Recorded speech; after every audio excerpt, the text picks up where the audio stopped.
साथियों, भारत की पहचान बनाने में जैन धर्म की भूमिका अमूल्य रही है।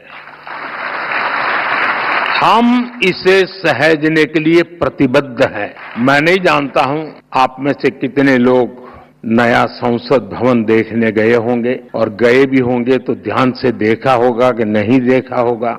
आपने देखा, नई संसद बनी, लोकतंत्र का मंदिर, वहां भी जैन धर्म का प्रभाव साफ दिखता है।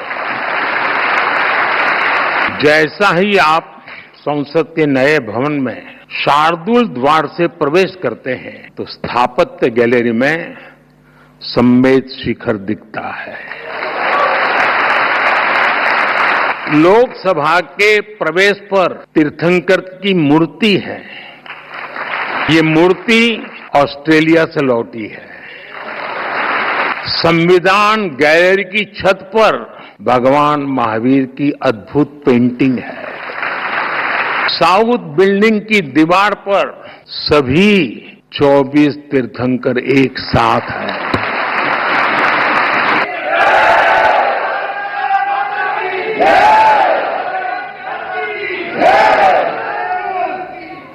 कुछ लोगों में जान आने में समय लगता है,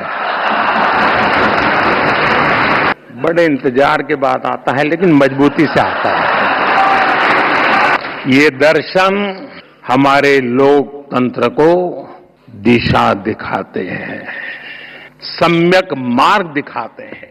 जैन धर्म की परिभाषाएं बड़े ही सार घर्पित सूत्रों में प्राचीन आगम ग्रंथों में निबद्ध की गई है। जैसे वत्थु सहावो धम्मो, चारितम खलु धम्मो, जीवाण रक्षणम धम्मो।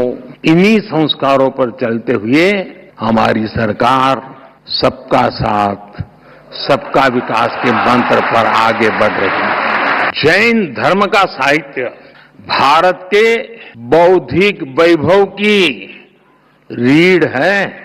इस ज्ञान को संजोना हमारा कर्तव्य है, और इसलिए हमने प्राकृत और पाली को क्लासिकल लैंग्वेज का दर्जा दिया। अब जैन साहित्य पर और रिसर्च करना संभव होगा। और साथियों, भाषा बचेगी तो ज्ञान बचेगा,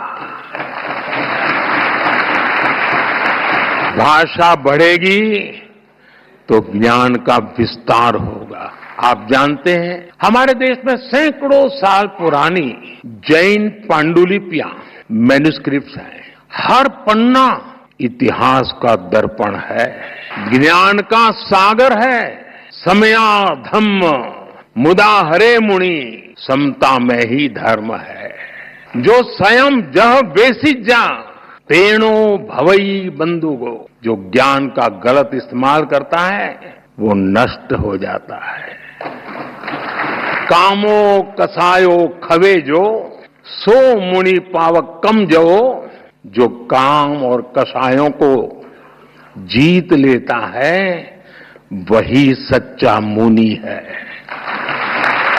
लेकिन साथियों, दुर्भाग्य से अनेक अहम ग्रंथ धीरे धीरे लुप्त हो रहे हैं। इसलिए हम ज्ञान भारत मिशन शुरू करने जा रहे हैं।